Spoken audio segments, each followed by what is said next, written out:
getting such a big result, given the narrative? No, not at all. No, I mean, I've said it many times. It doesn't. I don't know.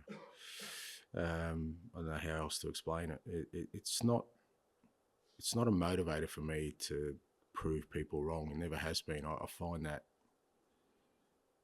kind of an empty kind of, I don't know, ambition to try. Because I just think some people will always take a view on something because of, whatever personal feelings they have, or whatever historical context they give to things. So I don't get any sort of satisfaction in proving people wrong. I get satisfaction from achieving things and sharing them with people. That's always been my motivator. So, I'm not everyone's cup of tea. I get that, and that's fair enough. I don't think anyone is. We all have, different sort of views on life and people, and so I think sometimes I certainly think in this role anyway. And I say it to coaches all the time. The game and the noise around it will always try and change you as a person. Just don't let that happen. Be who you are, and some people will like you, some people won't. Ultimately, what's important to you is that, what's important to me is that, like I said, stay focused on trying to achieve something special and sharing it with people. And you're now in a situation where, in terms of European football next year, it's kind of win the Europa League and get in the Champions League or nothing. How difficult does that make it to plan ahead in terms of squad size, signings, contracts, everything really? Well, it depends. It depends on your outlook. I mean, I think irrespective, we should keep building on what we've started. We've had a clear plan from when we started about how we're going to play and what kind of squad we're going to have, and how we're going to build that squad. And I don't think that's any secret. We've gone for a certain age profile, knowing it's going to be something we need to build on, and that should continue. I don't think that should change. There maybe, if you get Champions League football, that accelerates certain things. We know the demands of European football, irrespective of the competition, particularly Europa and Champions League, can have a serious effect on your capabilities as a club and a squad, not just for us, I think for all clubs. You can see that, or the 2 extra games this year in Europe, which are going to be there sort of consistently now, that puts extra strain. So that affects more around, size of your squad and the kind of profile your squad has. But, for me, it doesn't really change anything. We need to continue on the strategy we've started with. We've got a really exciting young squad that I think will continue to improve. We've obviously had some challenges this year around particularly injuries and our ability to cope with Europe and domestic, and that's something I feel we're better placed to tackle if we're in Champions League next year. But in terms of the overall policy, I wouldn't see any significant change. And finally, you have spoken about how important of remaining focused in the league, and now you've got a semi-final coming up. You've almost shown in the Frankfurt game that you can kind of raise your levels for a one-off match. Does it become even more of a challenge now to get the players' heads right for kind of games like Monday night? No, I don't think so. Like I said, I think we know what it's well, part of it is just our ability to kind of manage the squad, and in the past it's been how do we sort of manage having a small squad. Now it's about sort of making changes and not disrupting the fluency of it, because a lot of it is just the way that the players kind of understand each other and the cohesion that you have when you play a certain lineup for continuously, and that's our challenge. I guess we know that the semi-finals in a couple of weeks' time. We've got 2 important games before that. We certainly need to get some game time into some guys between now and then, but also, like I said, hopefully it doesn't disrupt fluency. But we know we're going to have to be at a certain level, particularly like I said, Forest Monday night's going to be a big challenge for us, but a good challenge. Just on that, as you say, it's the best preparation for playing the semi-final is to be on a high and being positive. But you wouldn't, I mean, the players would be human themselves, but they're not thinking about the semi-final. What do you use to? Would you say, look, lads, you've got to play properly, otherwise you won't be playing in the semi-final? How do you get that level you're going to need to match a Forest team on Monday who have got big players? Yeah, look, I don't think I don't think it's about that, but the reality is that you need to play to. We saw that in the Wolves game. We played well, but we lacked a little bit of concentration, focus, and we paid the price. Premier League, that irrespective of who you're playing against, that's going to be the case. So players are aware of that. Like I said, for us, it's just about making sure that we use the games we have between now and the semi-final as best preparation. And I think best preparation is to play well, to have everyone in a good physical and sort of mental condition for those games. And best way to do that is to have a strong performance Monday. It's another way of doing it is to say, look, regardless of the injuries, we're Tottenham and we shouldn't be where we are in the league. You need to think about that. Think about the pride element of not being, just above the relegation zone, for instance. Yeah, but I don't think that's not the case. I don't think players accept where we are. I certainly haven't accepted where we are in the league. We understand that. It's been a disappointing year, and for many, in many respects, and I think there are reasons behind that. But irrespective of those reasons, we should be in a better place. And the players, it's not like the players are happy with where we're at. They haven't been all along, and want to address that. And Monday night's a good chance to do that. Ange. Ange, I'm not sure if you're a tennis fan, but Billie Jean King once said pressure is a privilege. Do you agree with that sentiment as a Spurs boss? And do you think your players rise to the occasion when it's extremely negative?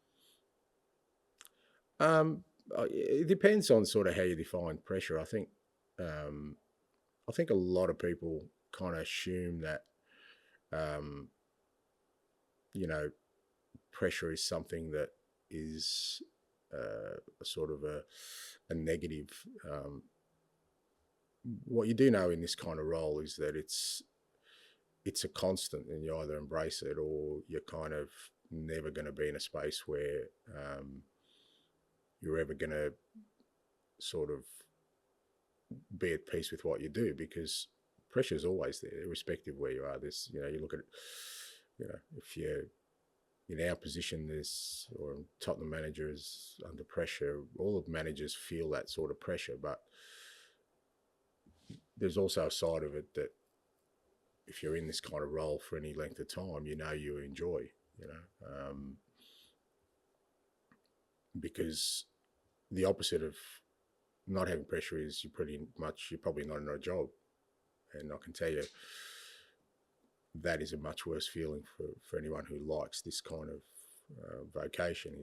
I love the fact that every game, everything's on edge, that could go one way, could go the other. There's always kind of the unknowns. That's what I love about it. So what others see as pressure, that's the bit I enjoy. That's the bit, that's why I do what I do. I'd hate to think that I ever go to a game of football and not really care about the outcome, or I don't think that exists anyway. Like, I just don't think that world exists where you can just roll up and, like I said, that everyone loves you and there's no pressure and the outcome doesn't matter. I mean, that's just the role. So you accept that as part of the role. I have from day one. I enjoy that part. Like I said, I don't know, I keep forgetting how many years I've been doing this. 27, 28 years. There was only sort of 9-10 months where I wasn't coaching in between roles, and that was the most unhappiest I've been, and you realise what I miss is this, not this, but what others see as pressure, that competitive unknown that we all strive for. That's what gets the adrenaline. That's why you saw so much joy after the game, because that's what pressure is. That is the opportunity to achieve, and so I just take it as a constant. Do you get that when the chips are down? Do you feel that the players share that I think so. It's harder when you're a player and you're younger because again you kind of everyone tells you that that not tells you but again the perception is that pressure is a bad thing or that you should but there isn't a comfortable space if you're an elite sportsman. Elite sport is about being uncomfortable all the time and that's part of it as well. But I think I said after the game this group of players and staff, but particularly the players, I've never felt like I've lost belief and have stayed really, really united. And that's why, they were able to perform in the manner they did last night. Because we had, the majority of our best players available, but also that through the time that, they weren't available, everyone stuck together and, they've earned now the opportunity to play in a semi-final and hopefully create something special. Thanks. Alex, on your semi-final from Spurs links as well, obviously another team that kind of surprisingly, I'd say, the opportunity to play in a Europa League semi-final. Being someone that has coached in kind of smaller leagues in the Premier League before, and perhaps clubs that aren't expected to be in those kind of positions, I guess there's no sense in you kind of overlooking an opponent like Liverpool for that kind of fact. No, I don't think it's surprising. I obviously have history with Bodo. We played them when I was at Celtic and scouted them pretty extensively for that game. And I remember they beat Roma at home with Jose, and I remember Jose speaking about how difficult it was playing there. And I followed them closely, and you've seen their growth. They are very difficult. They've got good talent ID. They've had players who've moved on and done really well. Very consistent, same manager, which always helps. And they've built real belief in their club. So I think they've earned the right to be in the semi-final. It's not like they've had an easy sort of ride through it. They are a very, very difficult opponent away from home. Absolutely. You just have to look at their record. But yeah, the balance of that is that Frankfurt had a pretty good home record as well, just as compelling. So I think you're in the semi-final. I don't think anyone would underestimate any opponent, but I certainly won't. I know them really well, and I know the challenge we're going to have to try and overcome them. And I know Manchester United, obviously the other club that are in other English club that are in Europa League semi-final. Ruben Amorim said after the game that he'd maybe take the approach of playing the kids in the Premier League games up until now, and that tie against Bilbao. That's not really an approach that kind of, as you kind of outlined, an approach that really suits Spurs between now and then. Primarily because one, the Premier League form kind of has to improve, kind of build some kind of momentum, but also getting players like, as mentioned, Kulusevski and Damso right physically and in some form for those kind of matches as well. Yeah, we've been playing the kids all year, mate. I mean, I don't know how many teenagers we've had, even in the Europa League. We've been playing kids all year.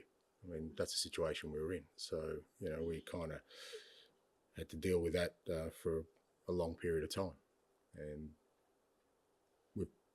you pay a price for that because, but we've also benefited from that because, when you look at guys like Lucas and,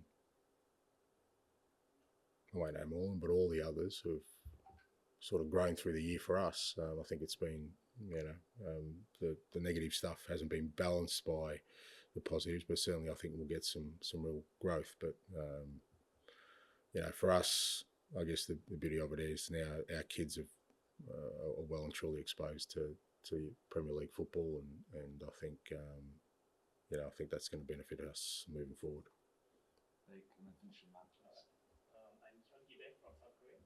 Let me ask you about the positive relationship between Europa League and the Premier League fixtures, actually. What is the meaning of the victory on the Thursday night game as a team chemistry? I mean, could it be a new motivation or confidence to change the atmosphere of the squad in the Premier League fixtures?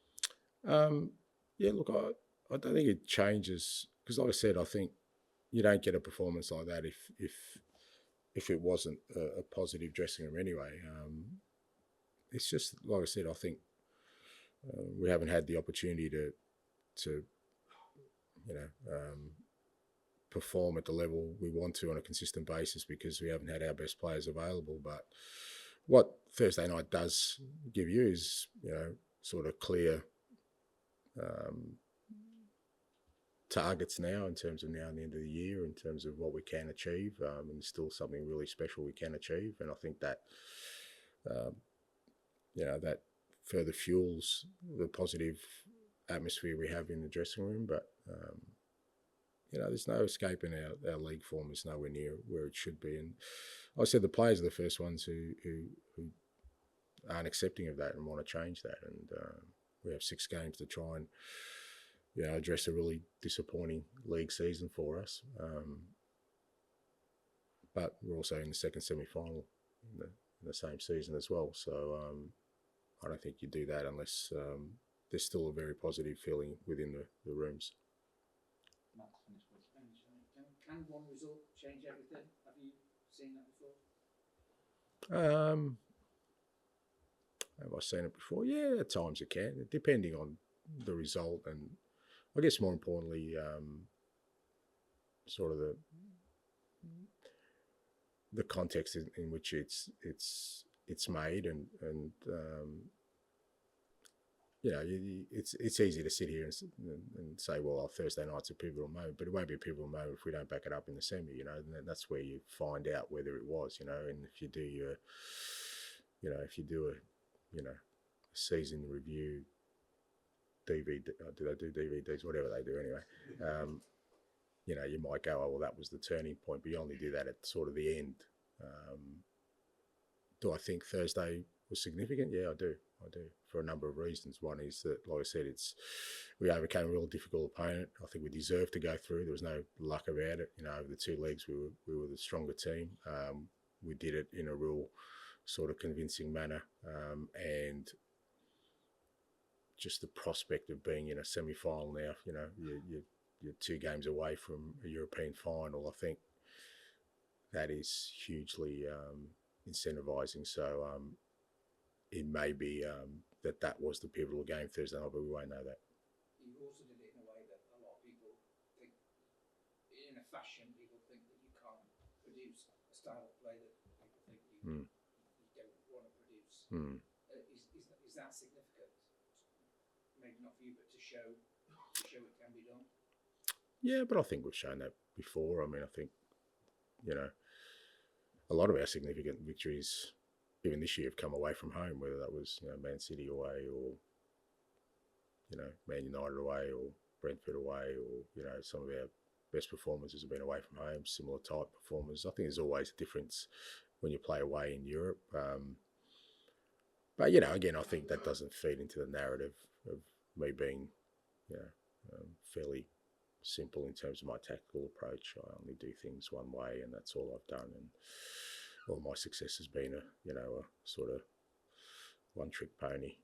But I think what the players showed on Thursday night was, I think, and that's my experience in Europe, but that when you play away from home, it demands of you different things that it does probably in domestic competition, not least because of the atmosphere you face. And people who travel to these European games understand what that means. That provides motivation and sort of incentive to the opposition. You have to deal with that. And I thought the lads dealt with that outstandingly the other night.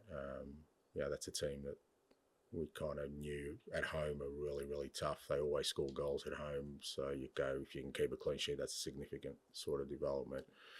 If you can win there, that's another significant sort of development because they're very strong. So the fact that the manner in which they did it, a lot of part of that is, I think, just the atmosphere at the ground. I think their supporters make them a tough team to beat. May I ask you quickly about Dom Solanke as well? So much more of a better team with him in it, more complete. What's your sort of view? Yeah, absolutely. I mean, I know, obviously he's a striker, and when they don't score, people kind of focus on that, but he does. He's such an important part of the way we play. I thought our sort of back 4, back 5 were outstanding, but thought our front three were just so disciplined also in their defensive work on Thursday night. Dom and the two wingers, they had important jobs for us from a defensive point of view, and